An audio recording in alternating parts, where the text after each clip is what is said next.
கனடாவின் ஒன்டாரியோ மாகாணத்தில் வாகன காப்புறுதி நடைமுறைகளில் ஜூலை 1ஆம் தேதியான இன்று முதல் பாரிய மாற்றங்கள் கொண்டுவரப்பட்டுள்ளன. காப்புறுதி கட்டணங்களை குறைக்கும் நோக்கில் மாகாண முதலமைச்சர் டக்ஃபோர்டின் அரசாங்கம் இந்த நடவடிக்கையை எடுத்துள்ளது. எனினும் இதனால் விபத்துகளின் போது ஓட்டுநர்களுக்கு கிடைக்கும் பாதுகாப்பு பெருமளவில் குறையும் என நிபுணர்கள் எச்சரிக்கின்றனர். ஒன்டாரியோ மக்கள் நாட்டிலேயே அதிகளவிலான காப்புறுதி கட்டணங்களை செலுத்தி வருவதாக கடந்த 2022ஆம் ஆண்டு கணக்காய்வாளர் அறிக்கையில் சுட்டிக்காட்டப்பட்டிருந்தது.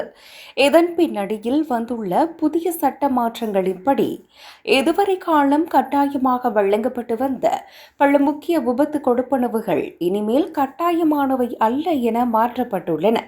இதன்படி வருமான இழப்பீடு, கல்வி செலவு இழப்பீடு, மரண கொடுப்பனவு மற்றும் மரண சடங்கு செலவுகள் போன்றவற்றை வாடிக்கையாளர்கள் இனி தங்களுக்கு தேவையில்லை என தவிர்த்துக் கொள்ள முடியும்.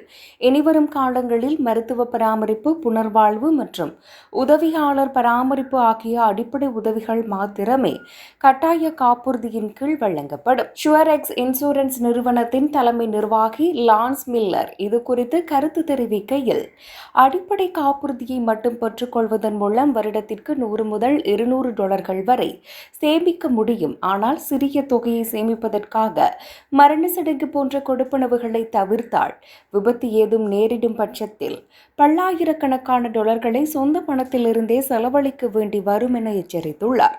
இந்த சட்ட மாற்றம் வாகன ஓட்டிகளை மட்டுமன்றி பாதசாரிகள் மற்றும் சைக்கிள் ஓட்டுநர்களையும் கடுமையாக பாதிக்கலாம் என சட்டத்தரணி டேவிட் ஷெல்னட் கவலை வெளியிட்டுள்ளார். புதிய விதிகளின்படி வாகன உரிமையாளர் மேலதிக காப்புறுதி திட்டங்களை கொள்வனவு செய்திருந்தாலும் விபத்தின் போது அது காப்புறுதி செய்த ஓட்டுநர் மற்றும் அவர்களின் குடும்பத்தினருக்கு மாத்திரமே பொருந்தும்.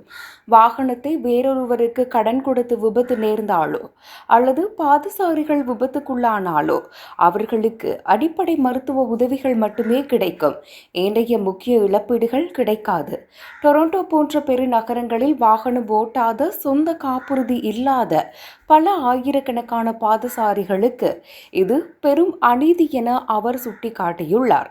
இந்த புதிய விதிகள் இன்று முதல் பெறப்படும் புதிய காப்புறுதி ஒப்பந்தங்களுக்கு புதுப்பிக்கப்படும் காப்புறுதிகளுக்குமே செல்லுபடியாகும் என்பது குறிப்பிடத்தக்கது.